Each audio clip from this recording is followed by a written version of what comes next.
إياك نستعين اهدنا الصراط المستقيم صراط الذين أنعمت عليهم غير المغضوب عليهم ولا الضالين.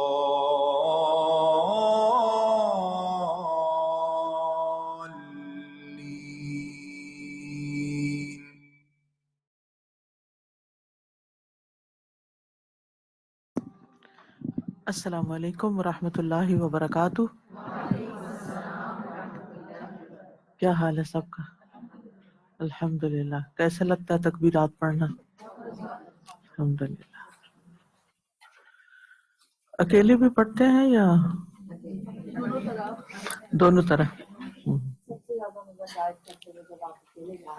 ہاں، سارا وقت ڈرائیو کرتے ہوئے. بالکل بالکل. اور گھر میں بھی کچھ لگانے کا سلسلہ کیا؟ الحمدللہ. کہاں سے لگاتے ہیں؟ کون سی لگاتے ہیں؟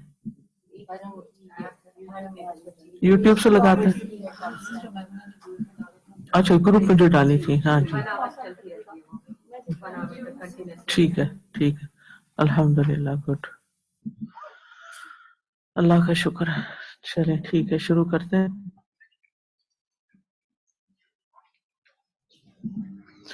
نحمده ونصلي على رسوله الكريم.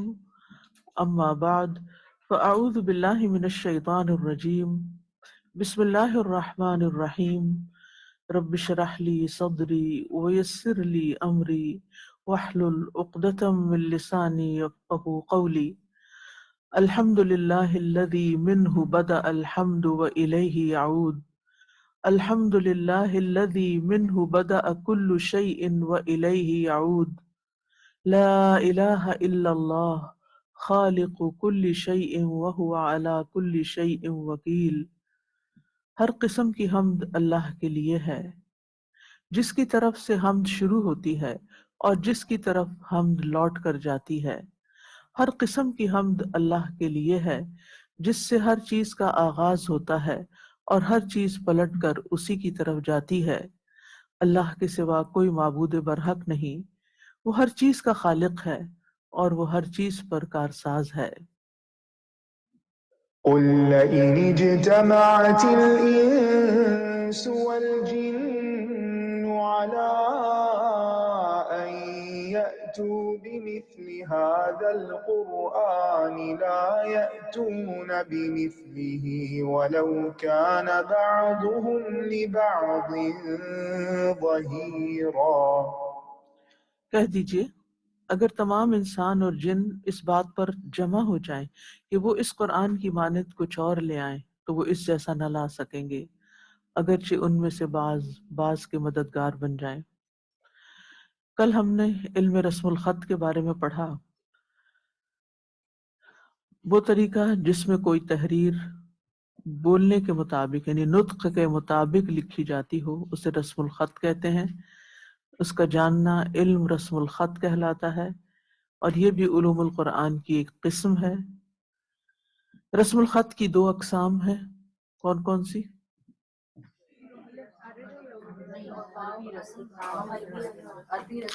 ہاں جی، عام عربی جو روزمرہ کی زبان میں استعمال ہوتا ہے وہ رسم الخط، اور عثمانی رسم الخط، قرآنی رسم الخط.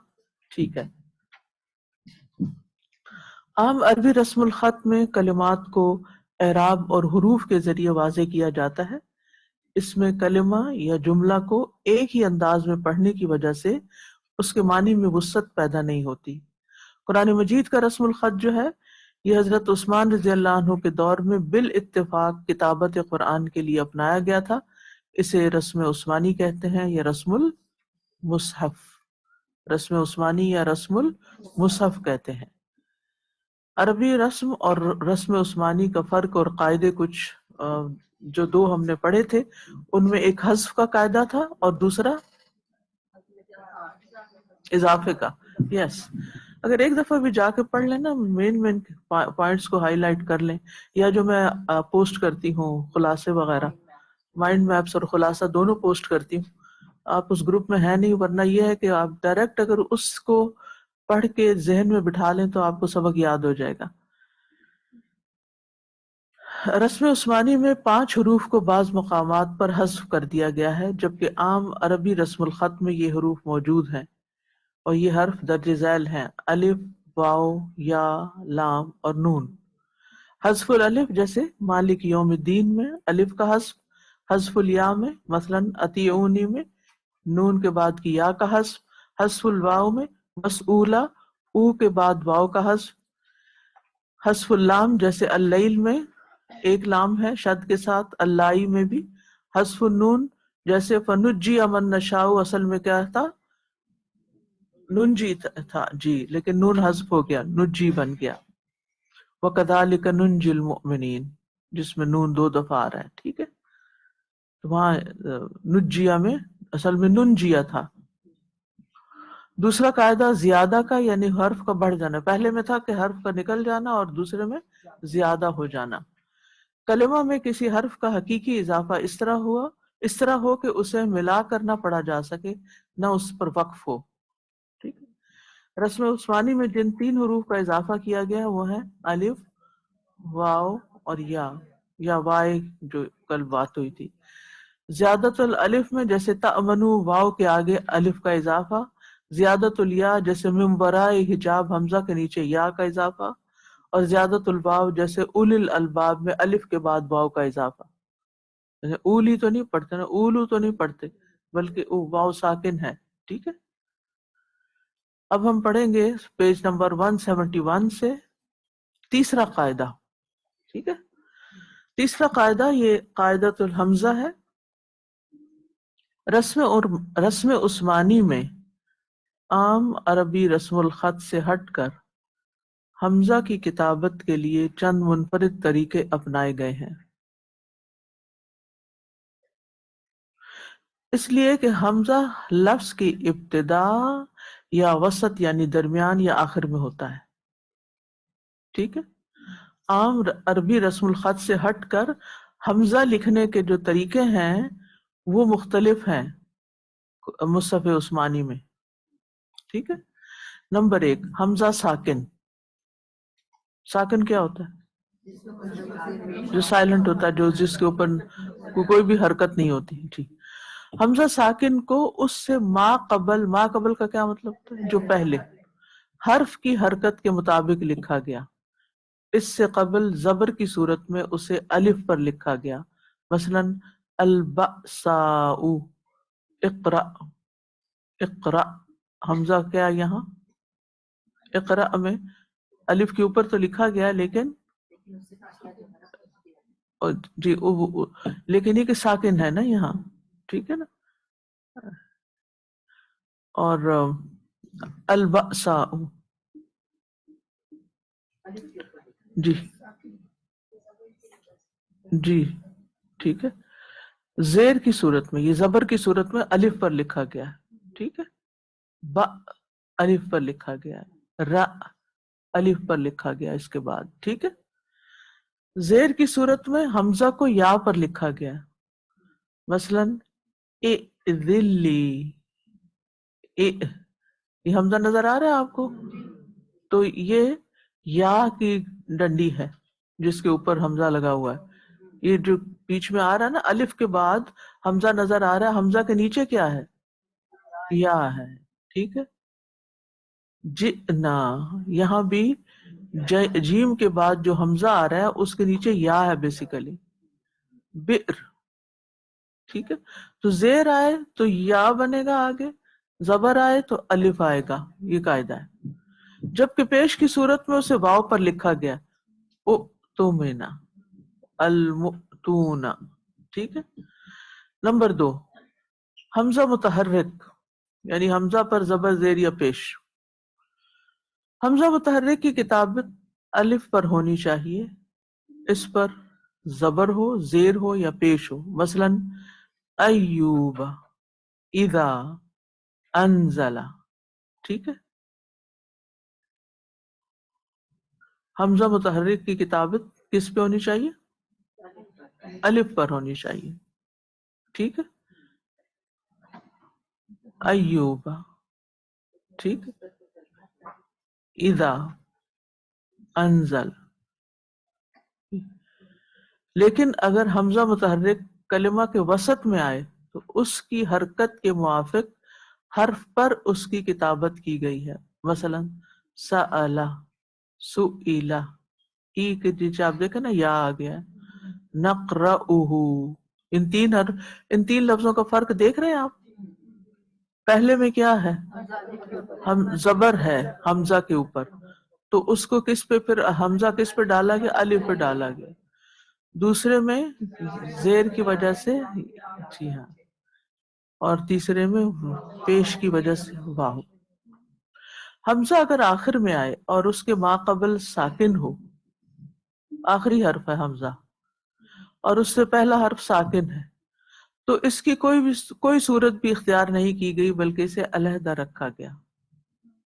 نہ الف ہے، نہ واو ہے، نہ یا ہے، الگ ہی ہے، حرف کے باہر ہے، لفظ کے باہر لکھا ہوا ہے. جیسے دفء اور الخبأ. چوتھا قاعدہ البدل. چوتھا قاعدہ البدل. بدل کیا ہوتا ہے؟ بدلنا، چینج کرنا. رسم عثمانی میں 3 حروف الف، نون اور تائے تانیث کو، تائے تانیث وہ ہوتی ہے جس تے کی جو مؤنث کی علامت ہوتی ہے، فیمنن کی، تائے تانیث کو بدل کر ان کی جگہ دوسرے حروف کو لکھا گیا. مثلا الف کو 2 حروف یا اور واو سے بدلا گیا. الف کو 2 حروف یا اور واو سے بدلا گیا. کیسے؟ الف کا یا سے بدل. کچھ الفاظ میں الف کو یا سے بدل کر بھی لکھا گیا ہے، یعنی الف کی بجائے وہاں یا ڈال دی گئی ہے، بدل دیا گیا ہے. جب الف یا سے بدلی گئی ہو، یعنی اصل میں وہ یا تھی، تو وہ محض اپنے اصل کی تنبیہ کے لیے اور امالہ کے جواز کے لیے یا کے ساتھ لکھ دی گئی ہو.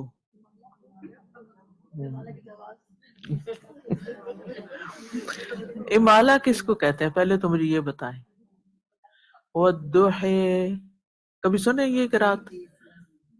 والضحى واللیل اذا سجے، ایسے بھی پڑھتے، کبھی نہیں سنا؟ ہاں، ما ودعک ربک وما قلے. یہ امالہ سے پڑھتے ہیں نا، اس طرح مائل کر دیتے ہیں، نیچے کو جھکاؤ کر دیتے ہیں. جی مجرے ہاں نہیں پڑھتے ویسے تو مجرا.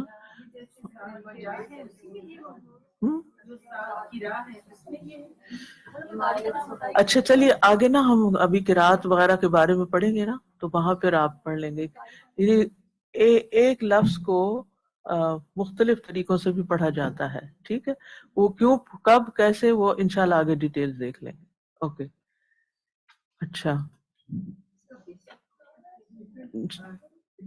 جب دوبارہ میں پڑھتی ہوں اس کو، جب الف یا سے بدلی گئی ہو، ابھی مثال آئے گی نا تو پھر آپ دیکھ لیں گے. یعنی اصل میں وہ یا تھی، اصل میں کیا تھی؟ یا تھی، تو وہ محض اپنے اصل کی تنبیہ کے لیے، یعنی اصل کو واضح کرنے کے لیے اور امالہ کے جواز کے لیے یا کے ساتھ لکھ دی گئی. مثلا ہوا ہو، یا یہ کہ 2 نقطے نہیں ہیں. ہاں، آپ کے پاس قرآن مجید ہے؟ سورۃ الاعراف نکالیے، آیت 176. وَلَوْ شِئْنَا لَرَفَعْنَاهُ بِهَا وَلَكِنَّهُ أَخْلَدَ إِلَى الْأَرْضِ وَاتَّبَعَ هَوَاهُ. اگر میں آپ کو آیت بھیج دوں تو آپ ابھی دکھا سکتی؟ چلے میں آپ کو سینڈ کر دیتی ہوں. چلے آپ سب وہاں دیکھ لیجئے، ٹائم تو لگ رہا ہے میرا وقت. چلے کوئی بات نہیں، 3 لفظ ہیں تو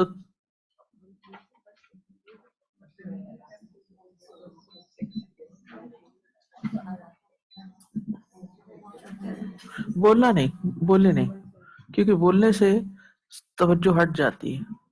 خاموشی سے غور کریں.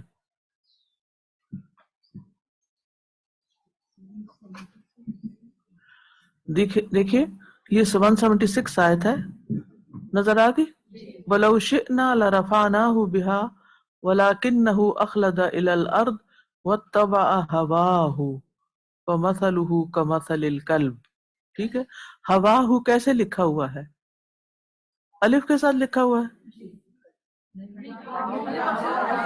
کھڑی زبر ڈال کے آگے یا ڈلی ہوئی ہے. ٹھیک ہے. چلے جن کے پاس نہیں ہے مصحف وہ یہاں سے انشاءاللہ دیکھ لیں.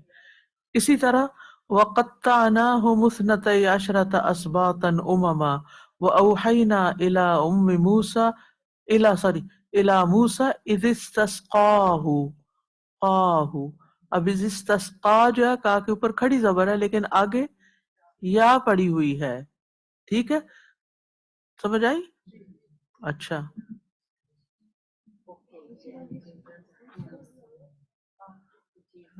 سمجھ آئے.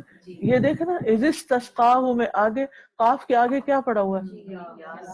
یا کی ڈنڈی ہے وہ چھوٹی سی اوپر جو گئی ہوئی ہے. رائٹ. تو یہ الف کس سے بدلا ہوا ہے؟ یہ قاعدہ کیا ہے؟ یہ محلہ نہیں ہے، قاعدہ ہے بدل کا قاعدہ ہے. بدل کا پڑھ رہے ہیں نا کہ نہیں؟ تو بدل کا الف کو یا سے بدل دینا. اچھا دوسری دکھے مثال.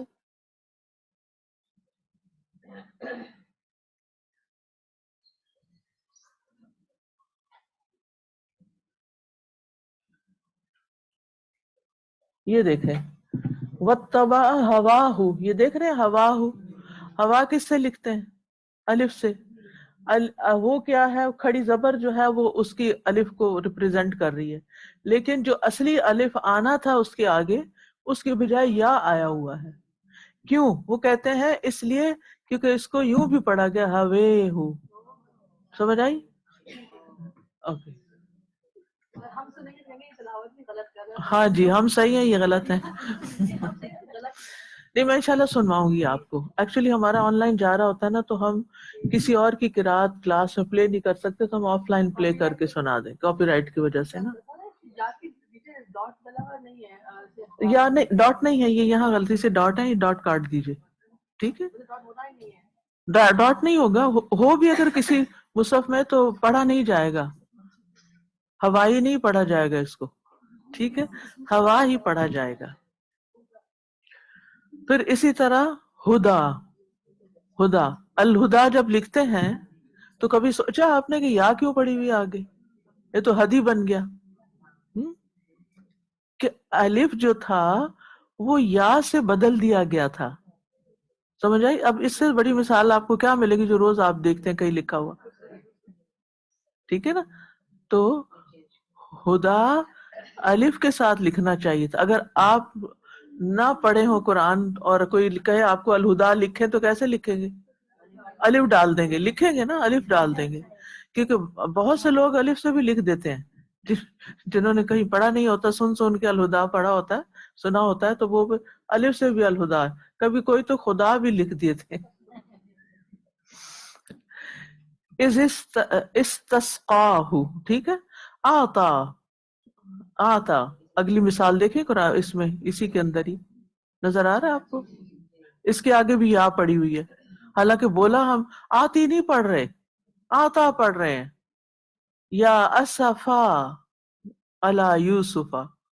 ٹھیک ہے. تو اصل الف پہچاننے کا قاعدہ یہ ہے کہ لفظ اگر اسم ہے جیسے فتن تو اس کا تسنیہ دیکھا جائے گا، جیسے فتیان. ٹھیک ہے. تو پھر اس لیے یا جو ہے وہ ای نہیں پڑھی جائے گی، فتح نہیں پڑھا جائے گا، فتح پڑھا جائے گا. سمجھ آئی کہ نہیں آئی؟ نہیں آئی تو کہ نہیں آئی. دیکھیں دیکھتے رہنا کتاب تو پھر آپ کو سمجھ آئے گی کہ میں کیا کر رہی ہوں. فتن جو ہے اس کو فتح کیوں کہتے ہیں؟ عربی میں فتح کہتے ہیں. فتن تو یہاں ضرورت کے تحت آ گیا نا فتح. اب لکھی ہوئی یا ہے اور پڑھ رہے ہیں فتح، یا فتح پڑھنا چاہیے تھا نا اس کو، تو فتح کیوں پڑھ رہے ہیں؟ کیونکہ اس کا تسنیہ دیکھتے ہیں کہ کہیں وہاں یا تو نہیں آ رہی، فتحیان ہے، تو اس وجہ سے یہاں بھی لکھنے میں یا آ رہی ہے۔ یا اگر لفظ فعل ہے تو اسے تا ضمیر کی طرف مسند منسوب کیا جائے گا، جیسے رما سے رمیتا، یہ بھی قرآن میں آتا ہے، وہاں بھی رمئی یا آ گیا نا، نہیں نظر؟ رما اور رمیتا دونوں میں یا ہے نا، ایک میں نقطے لگے ہوئے ایک میں نہیں لگے ہوئے، ایک کو ہم رمئی پڑھ رہے ہیں، یہ پڑھ رہے ہیں، اور دوسرے کو ہم رما پڑھ رہے ہیں، ٹھیک ہے؟ تو یہ فعل میں چونکہ تا کی ضمیر ہے تو اس وجہ سے وہاں یا آ رہی ہے، پروناؤنس ہو رہی ہے، لکھی بھی جا رہی ہے۔ لفظ اگر رباعی تھا، رباعی کون سا ہوتا ہے؟ جس کے اصلی حروف 4 ہوں، تو اس میں الف کو یا سے بدل دیا گیا، جیسے الموتا، ٹھیک ہے؟ اس کو یا کو الف سے بدل دیا گیا، یہاں بھی لکھی ہوئی ہے یا، پڑھی نہیں جاتی، موتی نہیں پڑھا جاتا، کیا پڑھا جاتا ہے؟ موتا۔ سلبا، سلبی نہیں، احداہما۔ اگر ہم اس زمانے میں پیدا ہوتے ہیں نا اجمی، پتہ نہیں ہمیں تو قرآن پہنچتا بھی نہیں، اللہ تعالی شکر ہے تو نے ادھر نہیں پیدا کیا۔ ہاں، اور اس میں آپ دیکھیے کہ اگر نہ نقطے ہوتے، نہ کھڑی زبر ہوتی، نہ زبر زیر ہوتی، ہم کیا پڑھتے؟ یا دیکھتے ہی ہم کیا پڑھتے؟ موتی پڑھتے، سلبی پڑھتے، ٹھیک ہے نا؟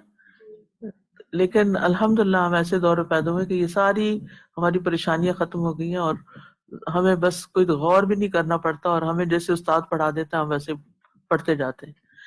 الف اگر یا سے بدلی ہوئی محسوس ہوئی، اگر یا سے بدلی ہوئی محسوس ہوئی تو اسے بھی یا سے لکھ دیا گیا، جیسے اتا، یتاما، سکارا، مردا، متا، بلا، توفاکم، توفی نہیں آئی، توفاکم، الا، علا۔ اب دیکھیں یہ جو الہ ہے، ہر وقت ہم اسے الہ ہی پڑھتے ہیں، ہم نے کبھی نہیں اسے علی پڑھا، اور علی بھی نہیں پڑھا اس کو، حالانکہ یہ جو حضرت علی کا نام علی ہوتا ہے تو وہ ہم علی پڑھتے ہیں، اللہ نہیں پڑھتے، ٹھیک ہے؟ کچھ الفاظ میں الف کو تفخیم کے لیے واو سے بدل کر لکھا گیا۔ جی ہاں، تفخیم کیا ہوتا ہے؟ جی، جبکہ اصلاً اس میں واو نہ تھی اور اضافت بھی نہ تھی۔ مثلاً یہ 4 الفاظ الصلاۃ، الزکوٰۃ، الحیات، الربا وغیرہ، جو اصل میں الصلاۃ، الزکوٰۃ، الحیات اور الربا تھے۔ آپ نے دیکھا ہوگا نا صلاۃ اور زکوٰۃ پر واو ہوتی ہے، یعنی الف کو تفخیم کے لیے، موٹا پڑھنے کے لیے پھر کیا پڑھ کر دیا گیا؟ اس کو واو سے بدل دیا گیا، تو یہ واو کے ساتھ لکھے جاتے ہیں، کوئی زکوات نہیں پڑھتا اس کو۔ یا بالغداتی، اب انشاءاللہ جب آپ تلاوت کریں گے یہ لفظ آئیں گے نا تو آپ کو قاعدہ یاد ہو یا نہ یاد ہو، لیکن یہ ضرور سوچیں گے کہ یہ نظر آ رہا تھا، اس سے پہلے کبھی نظر نہیں آیا نا، اس کو تو فار گرانٹیڈ لیتے ہیں، ایسے لکھا ہو ایسے پڑھنا ہے بس۔ تو یہ علم پڑھنا جو ہے نا قرآن میں غور و فکر میں مدد دیتا ہے، ٹھیک۔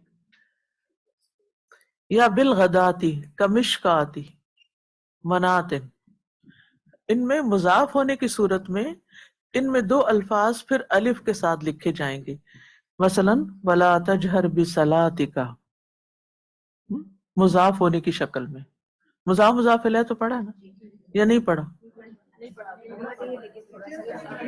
تھوڑا سا جانتے ہیں، چلیں اب آپ کو زیادہ جاننا ہے۔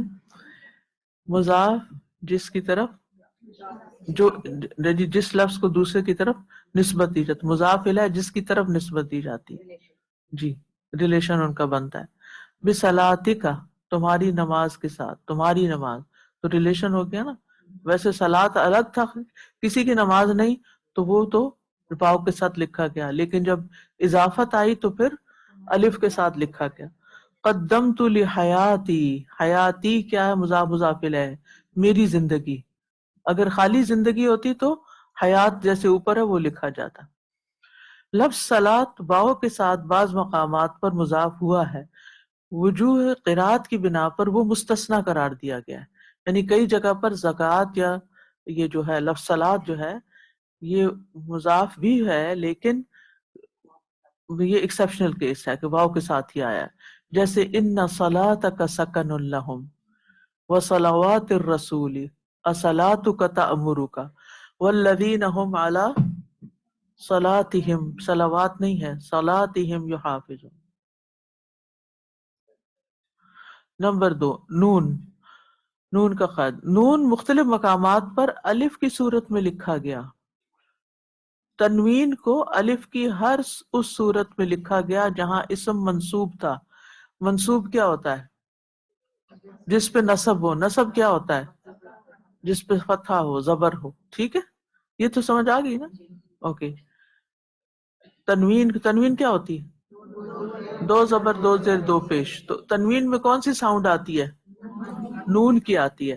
تو کہتے ہیں کہ نون کی ساؤنڈ کے باوجود جہاں اسم یا ورڈ جو تھا، ورڈ کہہ لیں، اسم منصوب تھا، یعنی اس کی 2 زبر لگی ہوئی تھی، تو 2 زبر کے ساتھ الف لگایا گیا، نون نہیں لگایا گیا. ٹھیک ہے، یہ الف جو تھا یہ منصوب ہونے کی علامت تھی. اور اس میں ہا تانیث کی نہیں تھی. تانیث کی نہیں. تانیث کیا ہے؟ یعنی جو وہ جو ہوتا ہے نا گول تا ہوتی ہے، وہ نہیں تھی. اور نہ ہی وہ اسم مقصور تھا. مقصور یعنی جس پہ قصرہ لگی ہوئی ہو. مثلا حکمن و علمن کیسے لکھنا چاہیے تھا؟ نون کے ساتھ حکمن، من جیسے من سلوا لکھتے ہیں، علمن، لیکن ویسے نہیں لکھا گیا، الف کے ساتھ لکھا گیا ہے. اور پیچھے منصوب ہے، 2 زبر لگی ہوئی ہے. اور یہ آپ کو ہر جگہ ایسے ہی نظر آئے گا، بہت آتا ہے. نون تاکید خفیفہ. نون تاکید خفیفہ. نون جمع کا ہوتا ہے نا فعل میں. جیسے پہلے دن کے سبق میں آپ نے پڑھا تھا، وہ تو تیسرے دن کا سبق ہے. یخادعون یؤمنون بالغیب، تو وہاں نون کس چیز کا جمع کی علامت ہے نا. ٹھیک ہے، یخادعون میں بھی اور یقیمون وغیرہ میں سے. ٹھیک ہے، لیکن بعض اوقات یہ ہوتا ہے کہ نون تاکید بھی آتا ہے جس سے اسی فعل کے اندر شدت پیدا ہو جاتی. نون تاکید 2 طرح کا ہوتا ہے، ایک شد کے بغیر لکھا ہوتا ہے اور ایک شد کے ساتھ لکھا ہوتا ہے، یعنی شدت. ہاں، تو نون تاکید خفیفہ کو الف سے لکھا گیا جبکہ اس کا ماقبل مفتوح تھا. ماقبل جو اس سے پہلے کا حرف تھا مفتوح تھا، جیسے یعنی اس کے اوپر زبر تھی. وَلَيَكُونًا مِنَ الصَّاغِرِينَ. وَلَيَكُونًا، یہاں نون کیا ہے؟ اصل میں کیا تھا؟ یکونا. وَلَيَكُونَ. ٹھیک ہے، تو اس کے اندر جب شدت پیدا کی گئی تو لَيَكُونَن ہوگا. ٹھیک ہے، اور لیکن نن کی بجائے نون کی بجائے کیا لکھا ہوا یہاں؟ دیکھیں نا لفظ کو، دیکھیں الف کو، دیکھیں اصل میں کیا تھا؟ وَلَيَكُونَن، نون، لیکن اس کی بجائے الف آ گیا ہے اور 2 زبر آ گئی ہے، حالانکہ یہ کیا ہے؟ نون تاکید ہے. وَلَيَكُونًا مِنَ الصَّاغِرِينَ. یا لَنَصْفَعًا بِالنَّاصِیَةِ، یہ تھا لَنَصْفَعَنَّ، اصل میں کیا تھا؟ لَنَصْفَعَنَّ، تو اس کی بجائے الف. جی ہاں، جی. جن الفاظ کے نون کو الف لکھا گیا ان میں لفظ اذن بھی ہے. یہ اذن کیا تھا؟ اذا. اذن اذن لأذقناک وقد ضللت اذن، یہ اصل میں اذن نون کے ساتھ تھا، تو اس کو ہٹا کے دو زبر ڈال کر دوسری طرح لکھا گیا وَإِذًا لَا يَلْبَثُونَ خِلَافَكَ إِلَّا قَلِيلًا. اس کو الف سے اس لیے بھی لکھا گیا کہ قراء یعنی قاریوں کا اجماع، یعنی ان کا وہ کیا ہوتا ہے، کنسنسس، ان کا اجماع ہے، کنسنسس ہے کہ اگر اس پر وقف کیا تو وہ الف ہو جائے گا. جیسے نساءن کو اگر وقف کریں وہاں تو کیسے پڑھتے ہیں؟ نساء، الف پڑھتے ہیں. پھر یہ تو پڑھ چکے ہیں نا آپ، یہ تو قاعدہ معلوم ہے آپ کو الحمدللہ. تائے تانیس اسماء میں ہا سے لکھی جاتی ہے، ٹھیک ہے، افعال میں نہیں ہا سے لکھی جاتی. وصل کی صورت میں تا پڑھی جاتی ہے اور وقف کی صورت میں ہا پڑھی جاتی ہے. یہی عام قاعدہ ہے. مثلا رحمتن، اگر اس پہ وقف کریں گے تو کیسے پڑھیں گے؟ رحمہ. شکر ہے، یہ تو آتا ہے. وہ آتانی، ایک فل پیریڈ آپ کا گرامر کا بھی ہو جائے نا کبھی تو آپ ایسے ہی جواب دیں. ابھی تجوید کا پورا پیریڈ ہوتا ہے نا، اور وہ چیزیں پڑھتے بھی ہیں تو جو سمجھ آتی ہیں. پڑھنے کا تو یہ فائدہ ہوتا ہے نا. تانیث کیا ہوتا ہے؟ مؤنث، فیمنن. وآتانی رحمہ، اصل میں یہ تھوڑی نیکسٹ لیول کی چیزیں ہیں نا، تو اوپر کی سیڑھی چڑھنا مشکل تو ہوتا ہے، لیکن اوپر جا کے جو سین نظر آتا ہے وہ نیچے تھوڑی آتا ہے. وہ تو انجوائے بھی تو اوپر ہی جا کے کرتے ہیں نا. پہاڑ پہ ٹاپ پہ جائیں تو اور نظر آئے گا، نیچے کھڑے رہ کے پہاڑ دیکھتے رہے تو کچھ اور نظر آئے گا. دیکھیں نا، جب ہم نیچے کھڑے ہو کے پہاڑ دیتے ہیں تو ہم صرف تعریف کرتے ہیں کتنا اونچا پہاڑ ہے، کتنا پیارا، کتنا خوبصورت پہاڑ ہے. ہم ایسے ہی قرآن کی کتنا عظیم قرآن ہے، یہ ایسے ہی اس کو پہاڑ سمجھ کے تعریف کر رہے ہیں. لیکن اگر ہم اس کے لیولز کے اوپر جاتے جائیں پھر ہمیں ایک دنیا نظر آئے گی کہ کیا شان ہے اللہ کی. پھر صرف ایک پہاڑ نہیں نظر آئے گا، اللہ کی بہت بڑی قدرت نظر آئے گی اس کے اندر. وَآتَانِي رَحْمَةً مِّنْ عِنْدِهِ، اور نعمت میں وَمَن يُبَدِّلْ نِعْمَةَ اللَّهِ، اور اگر وقف کریں نعمہ اور لفظ کلمہ وَلَوْلَا كَلِمَةٌ سَبَقَتْ مِن رَبِّكَ وغیرہ، مگر جی مگر 13 کلمات اس قاعدے سے مستثنی قرار دیے گئے جو درج ذیل ہیں. یعنی 13 لفظ جو ہیں ان میں ایسا نہیں ہوگا. اس میں تائے تانیث جو ہے وہ مفتوحہ ہے. رحمت، نعمت، سنت، ابنت، شجرت، امرأت، قرت، بقیت، فطرت، لعنت، و جنت، و معصیت اور کلمت. ان میں فرق یہ ہے کہ جو لفظ ہا کے ساتھ لکھا گیا اس پر ہا کا ہی وقف کریں گے اور وصل کی صورت میں اسے تا کے ساتھ ملا دیں گے، اور جو تا مفتوحہ کے ساتھ لکھا گیا وہ سانس کی تنگی مقام تعلیم یا امتحان کی صورت میں وقف کے ساتھ تائے وصل میں پڑھا جائے گا. جو تائے مفتوحہ کیا ہوتی؟ کھلی. مربوط کا مطلب میں نے کیا بتایا تھا؟ بندھی ہوئی. میں نے آپ کو بتایا تھا نا تائے مربوطہ گول، یعنی وہ آپس میں بندھی ہوئی ہے، اور مفتوحہ کھول دی گئی ہے. ٹھیک ہے، تو اب یہ دونوں کا فرق ہے. مربوطہ کو تو وقف پہ ہا پڑھ لیتے ہیں لیکن مفتوحہ کو ہا نہیں پڑھتے.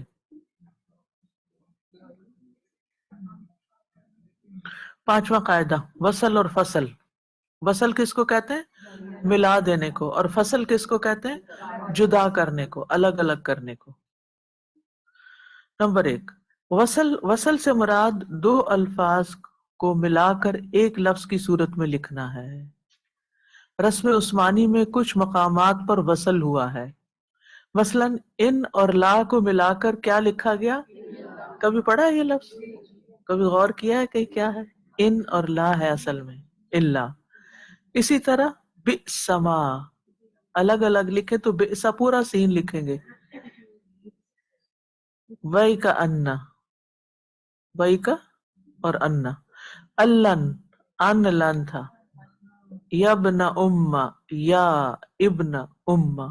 ٹھیک ہے، یا الگ ہے، ابن الگ ہے، ام الگ ہے. تو 3 حرف یہاں لفظ کٹھے ہو گئے ہیں جو اصل میں ایک دوسرے سے جدا تھے. فصل تھا، اب جب ان کو کٹھا لکھا گیا تو اس طرح لکھا جا رہا ہے. فصل دو لفظ کے مرکب کو توڑ کر الگ الفاظ لکھنے کو فصل کہتے ہیں. مثلا ام من کو ام اور من لکھا گیا، علم کو ان اور لم لکھا گیا. سمجھ آ گئی؟ یہ تو عام قاعدہ ہے نا. علماء کا کہنا یہ ہے کہ فصل کو وصل اس لیے بنایا تاکہ قرآن کریم کی تحریر میں اختصار آ جائے، شارٹ ہو جائے، بریف ہو جائے. ورنہ اگر وصل نہ ہوتا تو پھر اختصار نہ رہتا اور کلام طویل ہو جاتا. سوچئے قرآن مجید میں کتنی دفعہ اللہ آیا ہے؟ بہت دفعہ. اما، اما ہے. اگر ہر دفعہ ام اور ما الگ الگ لکھتے، ان اور لا الگ الگ لکھتے تو سائز کتنا بڑھ جاتا تحریر کا. چھٹا قاعدہ، دو قراتیں. رسم عثمانی میں کچھ الفاظ کو اس طرح لکھا گیا ہے کہ ایک سے زیادہ قرات کی گنجائش نکل آئے. لکھا ایک ہی لفظ جائے اور دو طرح پڑھا جا سکے. مثلا مالک یوم الدین لکھ کر دو قراتوں مالک اور ملک پڑھنا ممکن کر دیا گیا. یہ تو آسان بات ہے. اسی طرح مسیطر اور مسیط سین کے ساتھ بھی اور مسیط صاد کے ساتھ بھی لکھا تاکہ اس سے سین اور صاد دونوں حرف پڑھا جا سکے، یعنی دونوں قراتیں پڑھی جا سکے. رسم عثمانی کی خصوصیات. عام عربی رسم الخط کی نسبت رسم عثمانی مندرجہ ذیل خصوصیات کا حامل ہے. نمبر 1، مختلف قراءات کی گنجائش. مختلف قراءات کی گنجائش. قراءات کیا ہوتی ہیں؟ علم قراءت وہ علم ہے جس میں کلمات الفاظ قرآنیہ کی کیفیت کے کیسے لکھے گئے ہیں، ادا بولے کیسے جا رہے ہیں، اور ناقلین کی طرف نسبت. ناقل کون ہے؟ جو اوپر سے نقل کرتا آ رہا ہے، یعنی جو ہمارے استاد نے جیسے پڑھا پھر اوپر تک جاتا ہے. ٹھیک ہے، اس کا اختلاف معلوم کیا جا سکے، یہ علم قراءت ہوتا ہے. اس تعریف میں کلمات قرآنیہ سے مراد قراء کے ہاں اصطلاحی حروف ہیں، یعنی کلمات قرآنیہ میں سے ہر وہ کلمہ جس میں قراء کرام کا اختلاف ہے وہ نحویوں کے ہاں خواہ حرف ہو، اسم ہو یا فعل ہو. تو علم قراءت وہ علم ہے جس میں قرآنی کلمات کے تلفظ کی کیفیت، یہ کوئی نہیں لکھا ہوا، ڈھونڈے مت کتاب میں یہ میرے نوٹس میں سے ہے. علم قراءت وہ علم ہے جس میں قرآنی کلمات، ویسے ہم اس کو الگ بھی پڑھیں گے لیکن یہاں چونکہ بات آئی ہے تو میں تھوڑی سی ایک دفعہ کر دوں تو آدھی یاد رہی آدھی نہ رہی، پھر دوبارہ پڑھوں گی تو نئی تو نہیں ہوگی نا کم از کم. علم قراءت وہ علم ہے جس میں قرآنی کلمات کے تلفظ کی کیفیت اور ان کی ادائیگی کا اتفاقی اور اختلافی طریقہ ناقلین کی طرف نسبت کرتے ہوئے معلوم کیا جاتا ہے. انشاءاللہ اس کی ڈیٹیل آگے پڑھیں گے. کانفلکٹ نہیں ہے، وہ دونوں ہی طرح پڑھی جاتی ہے. کانفلکٹ جو ہوتا ہے اختلاف کو کہتے ہیں، ایک دوسرے سے الگ الگ ہو.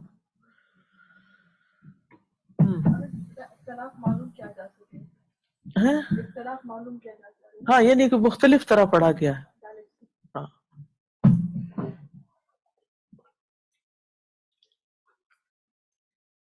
نقطوں اور اعراب کی موجودگی میں قاری ایک ہی قرات پڑھنے پر مقید ہوتا ہے، یعنی قید ہوتا ہے، وہ ادھر ادھر نہیں ہو سکتا. لیکن رسم عثمانی میں حرکات اور نقاط کی موجودگی کی وجہ سے قرآن کریم کو ایک سے زیادہ قراءات میں پڑھنے کی گنجائش ملتی ہے رسم عثمانی کے ذریعے. یہ بہت بڑی بات ہے، جبکہ معنی میں کوئی فرق نہیں پڑتا. مثلا ان ھذان لساحران، اسے رسم عثمانی کے مطابق یوں لکھا جانا تھا، ان ھذان لساحران، الف کے ساتھ ساحران. ٹھیک ہے، اس آیت کو حرکات کے بغیر لکھنے سے ایک سے زیادہ قراءت کی گنجائش نکل آئی. امام نافع نے اسے ان ھذان پڑھا ہے، ان کو انا پڑھا ہے امام نافع نے، یعنی پہلے نون کو مشدد اور دوسرے کو مخفف کہتے ہیں ہلکا، جزم کے ساتھ، مشدد شد کے ساتھ. ابن کثیر نے پہلے نون کو مخفف اور دوسرے نون کو مشدد پڑھا ہے. کیسے؟ ان ھذان، نون پہ شد پڑی ہے. مزے کی بات ہے، اور دونوں ہی نکلتے ہیں اس میں سے، کوئی ایسا اختلاف نہیں ہے، فرق ہے بس. جی میننگ میں کوئی فرق نہیں، لیکن یہ کہ مفہوم کے اندر وہ گہرائی اور طرح آ جاتی ہے. ان کو ان نہ پڑھے تو ان میں بھی بعض اوقات اس کا مفہوم پایا جاتا ہے شدت کا، لیکن پڑھنے میں تو بہرحال فرق ہے دونوں. ان کا مطلب تو بے شک ہی کرتے ہیں نا، اور ان کا ترجمہ بے شک کرتے ہیں جب اللہ آ جاتا ہے آگے، ان ھذا الا. رسم عثمانی میں پائی جانے والی نمبر 2، ایک سے زائد معانی کا امکان. رسم عثمانی میں پائی جانے والی وصل اور فصل کی خصوصیات سے معنوں میں بہت وسعت پیدا ہوتی ہے. مثلاً ام من یکون علیہم وکیلا، ام من یمشی سویا علی صراط مستقیم. اب ایک میں آپ دیکھ رہے ہیں ام اور من کیا کیا لکھا ہوا ہے، الگ الگ لکھا ہوا ہے. پہلے آپ آیت کو غور سے دیکھیں پھر اگلی بات سمجھ آئے گی.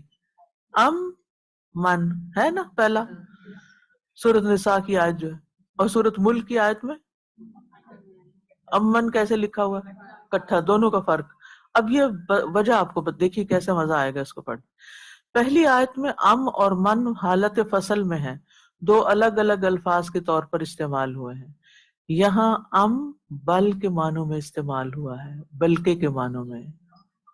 اس سے امن کا مطلب ہوگا بلکہ جو. جبکہ دوسری آیت میں وصل کے قاعدے کے مطابق ان دونوں الفاظ کو ملا کر ایک لفظ امن کی صورت میں لکھا گیا، جس کا مطلب ہے بھلا کون ہے جو. چنانچہ اس آیت کے 2 ترجمے کیے جا سکتے ہیں. پھر ایک، بلکہ جو چلتا ہے بالکل سیدھی راہ پر، امن یمشی سویا، اور دوسرے میں بھلا کون چلتا ہے بالکل سیدھی راہ پر. بدل نہیں گیا، وسعت آ گئی. جی ہاں، اور دونوں درست ہیں، یہ یاد رکھیے، غلط صحیح نہیں ہے، یہ دونوں ہی صحیح ہیں. اس سے قرآن کی وسعت کا پتہ چلتا ہے کہ اس نے کتنا کچھ اپنے اندر سمویا ہوا ہے. نمبر 3، اصل حرکت کی وضاحت. چونکہ رسم عثمانی میں اعراب استعمال نہیں کیے گئے تھے، اس لیے بعض مقامات پر حرف کو غلط حرکت کے ساتھ پڑھے جانے کے اندیشے کے پیش نظر وہاں اصل حرکت کی طرف رہنمائی کے لیے اشارے کے طور پر کچھ حروف کا اضافہ کیا گیا ہے. یعنی پہلے زیر زبر تو نہیں تھی تو حروف ڈال دیے گئے. ٹھیک بات سمجھ آئی؟ یعنی جب زیر زبر نہیں تھے تو غلطی کے امکان سے بچنے کے لیے حرف کا اضافہ کر دیا گیا. جیسے سأریکم میں بظاہر واو زائد لگتی ہے، لیکن حرکات کی غیر موجودگی کی وجہ سے اس بات کا امکان تھا کہ لوگ غلطی سے اسے الف ہی پڑھ لیں گے. ٹھیک ہے، سأریکم، اریکم کی وجہ کیا پڑھ لیں گے، اری، یا اس پر زر یا زبر پڑھ لیں گے، اریکم. اس لیے الف کے بعد واو کا اضافہ کر دیا گیا کہ اس کو پیش پڑھنا ہے بھائی، جو کہ پیش کا قائم مقام ہے، اور یہ ظاہر کرتا ہے کہ الف پر پیش ہے اور یہ واو نہیں پڑھی جائے گی.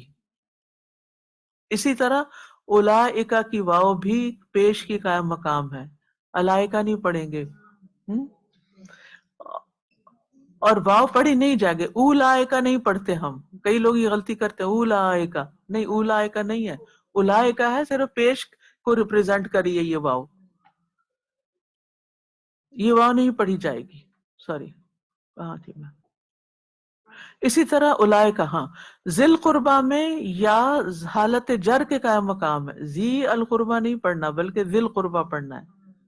نمبر 4، دیگر فصیح لہجات کا علم. اگرچہ عرب قبائل اپنے لغات اور لہجوں میں ڈائلیکٹس میں ایک دوسرے سے ذرا مختلف تھے، لیکن قرآن کو فصیح لغت میں لکھوا کر تمام لہجات یا لغت کی برتری کا دعویٰ روک دیا گیا. ٹھیک ہے، کہ قریش کی زبان ہی کا جو ہے وہی اصل ہے. مثلا قبیلہ حذیل کی لغت اس وقت فصیح ترین لغت شمار ہوتی تھی، اس میں لفظ یأتی کی یا حذف کر کے یأتی لکھا جاتا، اس لیے قرآن میں یہ لفظ یأتی اور یأتی دونوں انداز میں لکھا گیا ہے. ٹھیک ہے.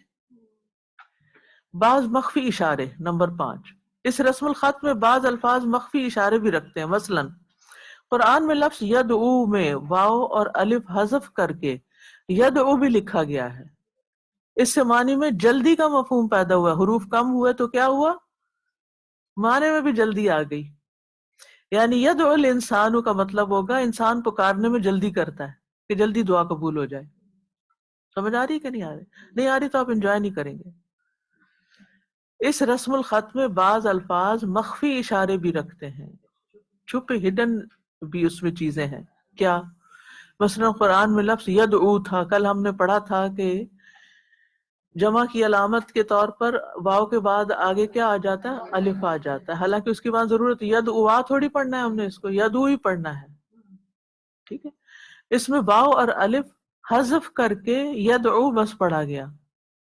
دیکھیں یدعو اور یدعو پڑھا گیا. اچھا کہاں آیا ہے؟ سورۃ بنی اسرائیل میں یدعو الانسان.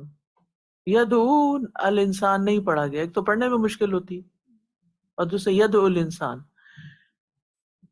ایک قاعدہ آپ نے پڑھا تھا، آپ کو بتایا تھا میں نے، کہ جس فعل کے اندر حروف کی زیادتی ہو وہاں معنی میں زیادتی ہو جاتی، معنی میں شدت آ جاتی. ٹھیک ہے، ہاں، ثلاثی مجرد اور مزید کے قاعدے بتائے کے بارے میں بتایا تھا میں نے آپ کو کہ جب مثلاً فعل کی بجائے فعل آ گیا الف کے ساتھ تو وہ فعل کی طرح نہیں رہے گا. یا انزل اور نزل اور نزل فرق ہے نا. نزلہ کا کیا مطلب ہے؟ اتر گیا آسانی سے. نزلہ تھوڑا تھوڑا کر کے اترا، شدت آ گئی اس میں.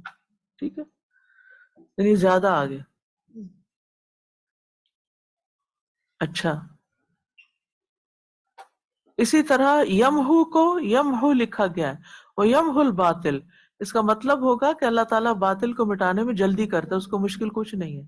یمہو الباطل ہلکی سی بات ہے. سمجھ آئی؟ آپ دیکھ نہیں رہی کتاب، آپ کو کیسے سمجھ آئے گی؟ کتاب کو دیکھے بغیر یہ دو لفظ نہیں سمجھ آئیں گے آپ. یمہو کو کیا پڑھا گیا؟ یمہو ہلکا پڑھا گیا، واو اور الف کے بغیر پڑھا گیا. مطلب کیا فرق؟ مطلب پہ پڑا ہے اثر کہ اللہ تعالیٰ باطل کو مٹانے میں جلدی کرتا ہے. اچھا بعض تفاسیر ایسی ہیں جن میں یہ قراتوں کے یا الفاظ کے جو فرق ہیں یہ بتائے گئے ہیں، تو ان کو پڑھ کے اور مزہ آتا ہے کہ معنی میں کتنی گہرائی ہے. رسم مصحف، جی ہاں بالکل، یہ عاجز کر دینے والا کلام ہے. یہ ایسے معمولی باتیں نہیں ہے کہ ہیپ ہیزرڈلی جہاں چاہ واؤ لگا دی، جہاں سے چاہ ہٹا دی. نہیں، اس کے پیچھے ایک پوری کوئی اصول ہے، کوئی قاعدہ ہے، کوئی وجہ ہے. جی ہاں، جیسے بعض اوقات ہم ایبریویشن یوز کر لیتے ہیں نا، یعنی کسی کا نام لینے کی بجائے، اب جیسے کووڈ ہے تو یہ کووڈ پورا نام تھوڑی ہے اس کا، وہ تو بتا لمبا چوڑا نام ہے، ہمیں نہیں پتا کیا ہے. جی ایبریویشن ہے نا، تو وہ کیوں چھوٹے لفظ حروف کیوں استعمال کرتے ہیں؟ ایم ڈی کیوں کہتے ہیں؟ آسانی کے لیے. تو یہ ہر زبان میں ہوتا ہے ایسے. اب یہ ایک سوال ہے، رسم مصحف توقیفی ہے یا اجتہادی ہے؟ یعنی اللہ کی طرف سے ایسے حکم آیا ہے یا لوگوں نے اپنے اجتہاد سے یہ باتیں کی ہیں؟ اس بارے میں علماء کی دو رائے ہیں. ایک گروہ کے مطابق رسم مصحف اجتہادی ہے، جبکہ دوسرے کا کہنا ہے یہ رسم مصحف توقیفی ہے. پہلے گروہ میں علامہ زمخشری، علامہ ابن خلدون اور عمر بن عبد السلام وغیرہ شامل ہیں. ابن خلدون اس ضمن میں لکھتے ہیں یہ ایک اجتہادی عمل ہے، اس میں اختلاف ہو سکتا ہے، عام لوگوں کا اس بارے میں رائے دینا مناسب نہیں، بلکہ ایک مجتہد کے مقابلے میں دوسرا مجتہد ہی کوئی رائے دے سکتا ہے. امام احمد الباقلانی کا خیال ہے رسم مصحف میں ایسی تبدیلی ہو سکتی ہے جو معنی میں تبدیلی کا باعث نہ بنے. ان آراء کے مطابق علماء کے ایک گروہ کا یہ خیال ہے کہ یہ رائے قرآن کی کتابت میں ترقی اور عمدگی کی طرف لے جانے میں مددگار ثابت ہوگی، اور اگر اس میں عثمانی میں کچھ تبدیلی کی جائے تو اسے عام قاری کو قرآن پڑھنے میں آسانی ہوگی. لیکن مدرجہ بالا آراء کے برخلاف جمہور علماء کی رائے یہ، جمہور کا مطلب کیا ہوتا ہے؟ میجورٹی. یہ جمہوریت جو ہے نا، ڈیموکریسی، وہ بھی اسی سے. جب جمہور علماء کی رائے یہی ہے کہ رسم مصحف توقیفی ہے، یعنی زیادہ تر علماء کیا کہتے ہیں؟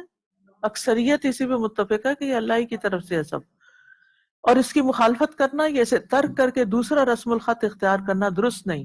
علامہ شیخ محمد بخیت اس سلسلے میں لکھتے ہیں قرآن کا رسم الخط کیونکہ نبی اکرم صلی اللہ علیہ وسلم کی ہدایت کے مطابق ہے لہذا توقیفی ہے۔ اس کی دلیل ایک اور واقعے سے بھی ملتی ہے۔ ایک دفعہ امام مالک سے پوچھا گیا مصحف میں جس طرح کتابت کی جاتی ہے اس کو بدل کر دوسرے طریقے سے لکھا جائے یا نہیں؟ تو آپ نے جواب دیا نہیں۔ اس رائے کو مزید تقویت امام احمد بن حنبل کے ایک قول سے ملتی ہے کہ رسم عثمانی کی مخالفت کرنا جرم ہے۔ قرآن کا رسم الخط ایک معجزہ ہے۔ قرآن کا رسم الخط ایک معجزہ ہے۔ عبدالعزیز لداخ کا کہنا ہے اصحاب رسول یعنی صحابہ کرام صلی اللہ علیہ وسلم یا کسی بھی شخص کے لیے قرآن میں ذرہ برابر غلطی کرنا جائز نہیں۔ وقت کتابت قرآن رسول اللہ صلی اللہ علیہ وسلم نے جن الفاظ میں کسی بھی حرف کا اضافہ اگر کیا تو وہ ان مختلف اسرار کی وجہ سے تھا جو آپ خود ہی جانتے تھے۔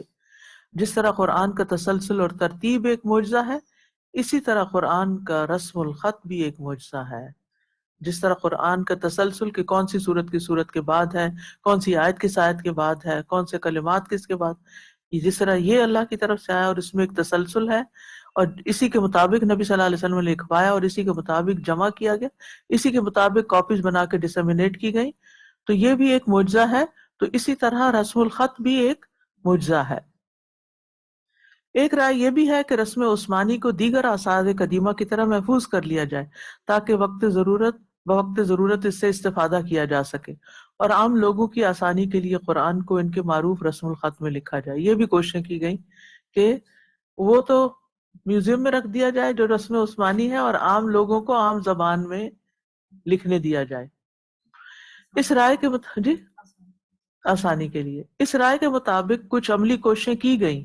مثلا بچوں کے لیے ایسے سپارے چھاپے گئے جن میں ہر آیت رسم عثمانی کے ساتھ ساتھ عام رسم الخط میں بھی لکھی گئی تھی۔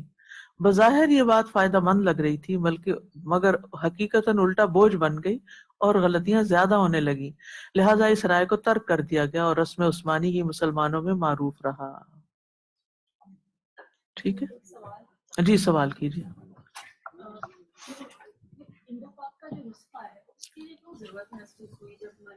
کیونکہ ہم اجمی تھے نا، اجمیوں کے لیے مطلب وہ جینوئن ریزن اس کے لیے مطلب کہ وہ پڑھ نہیں سکتے تھے رسم عثمانی۔ ابھی بھی تو ہم سیکھ لیتے ہیں نا۔ ہاں، میں نے تو اپنے بچوں کو دیکھنے بھی نہیں دیا دوسرا۔ میرے ہسبینڈ نے بولا مجھے میں تو بچپن سے ہی اسی سے عثمانی سے ہی پڑھایا الحمدللہ۔ عثمانی سے پڑھایا میں نے جی، الحمدللہ اس وقت تک مجھے پہچان ہو گئی تھی کیونکہ میرا آنا جانا ہو گیا ان ممالک میں اور میں نے وہاں دیکھا۔ پہلی دفعہ تو میں نے جب میں میرے خیال پہلے عمرے پہ گئی ہوں میں 88 میں، تو جب فرسٹ ٹائم میرے علم میں آیا کہ اچھا ایسے بھی ہوتا ہے۔ اس سے پہلے تو کبھی نہ پڑھا تھا نہ سنا تھا، دیکھا ہی نہیں، کیونکہ ہمارے ہاں تو وہ انڈو پاک کا جو اپنا اسکرپٹ ہے اس کے مطابق دیسی نسخے میں جو پڑھتے ہیں وہ پڑھتے ہیں۔ تو پھر الحمدللہ جب خاص طور پر جو مجمع ملک فہد جب شروع ہوا نا، تو اللہ ان کا بھلا کرے کہ انہوں نے سپارے چھاپے، تو میں اس وقت بچوں کو ابھی شروع تھا تو 30th جز ان کا اسلام آباد میں اویلیبل ہو گیا، وہ ایمبیسی کے تھرو آتا تھا یونیورسٹی میں، اس وقت اسلامی یونیورسٹی میں پڑھاتی تھی، تو وہ انہوں نے اسلامک یونیورسٹی میں وہ سپارے بھیجے، تو وہاں سے میرے ہاتھ لگ گیا، تو الحمدللہ، اور وہ چھوٹے چھوٹے مصحف بھی مل گئے، تو پھر میں نے اپنے بچوں کو تو لگایا ہی اس پہ کہ اسی کو ہی سمجھے۔ تھوڑا مشکل ہوتا ہے لیکن اب آپ لوگ بھی میرے خیال اسی سے ہی پڑھ رہے ہیں، الحمدللہ آ جاتا ہے، لیکن اس سے آپ دیکھیں جی پھر اس سے پڑھنا مشکل ہو جاتا ہے کیونکہ اس میں قرات کے جو قواعد ہیں وہ اس کے اندر ان بلڈ ہیں، تو جو اس کی حرکات ہیں اس کے ساتھ، تو اس میں ادغام اخفاء وغیرہ سب کچھ آسان ہو جاتا ہے، اظہار اخفاء سب۔ پاکستانی تو اسی سے پڑھتے پڑھاتے ہیں، لیکن اب حرم میں رکھنا منع ہے، یہ جانے نہیں دیتے، نہیں وہ ایک سٹینڈرڈ پہ سب کو جمع کر دیا گیا نا۔ جی جی ہاں، اب جی ہاں جی تلاوت ٹھیک ہے، اس میں اللہ نے جلی نہیں ہے، لیکن یہ ہے کہ تحسین کے لیے اور حق ادا کرنے کے لیے پھر اسی سے پڑھیں۔ آسانی کے لیے، بالکل اسی میں آئے گا. دود اور زود والا جو چکر ہے انڈو پاک کا، اس میں کیا ہے؟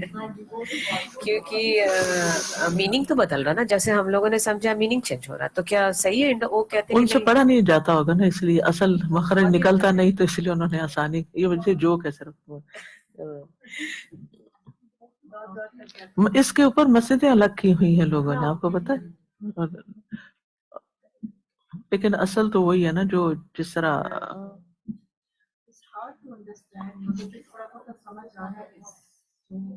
بالکل اٹس تھوڑا مشکل ہے، کیونکہ اتنے قاعدے یاد رکھنا مشکل ہے، اتنی مقامات اور اتنی مثالیں.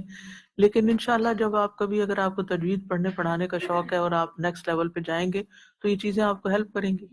شروع میں ہم لوگوں نے یہاں پر آیا تو مشکل ہو رہی تھی، بالکل چینج اپ ہو رہا تھا، لیکن الحمدللہ گریجولی آئی ایم لرننگ انشاءاللہ الحمدللہ. اب حروف سبع انشاءاللہ آپ کی چھٹیوں کے بعد شروع کریں گے. یہ بھی ایک ہلا دینے والا چیپٹر ہے. اس میں بھی آپ کو تھوڑی محنت کرنی پڑے گی. قرآن 7 حروف پر نازل ہوا ہے. اب آپ شاک ہو جائیں گے، کیا 7 حروف پر؟ وہ کیا 7 حروف؟ ڈفرینٹ ڈائلیکٹس ہیں یا ڈفرینٹ قراءتیں ہیں. تو اس میں آپ دیکھیں، جیسے ابھی ایک چھوٹا سا مثال دی گئی تھی، ان ہاذانی اور ان ہاذانی، یہ 2 مختلف قراءتیں ہیں، ٹھیک ہے نا، 2 حروف الگ الگ ہیں. الحمدللہ. جی آپ فرمائیے. میں عرض کر سکتی ہوں، فرمایا آپ سے.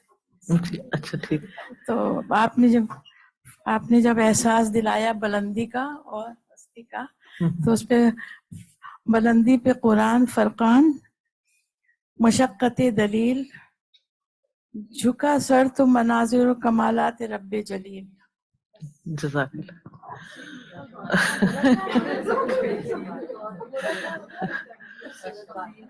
ہونا تو یہ چاہیے تھا نا کہ ہمارے لیے اردو اتنی آسان ہوتی اور انگلش مشکل ہوتی، لیکن ہمارا حال الٹ ہے. جی صحیح کہہ رہی ہیں آپ. اوکے، نماز کا ٹائم ہو گیا. سبحانک اللہم و بحمدک، اشہد ان لا الہ الا انت، استغفرک و اتوب الیک. اللہ کرے کہ آپ لوگ خیریت سے اپنے اپنے کام کریں، عید منائیں، فیملی کے ساتھ وقت گزاریں، قرآن کو نہ چھوڑیں، اور خاص طور پر اس عشرے میں جتنا ہو سکے پڑھیں انشاءاللہ. اوکے انشاءاللہ. استودعکم اللہ دینکم و امانتکم و خواتیم عملکم. يا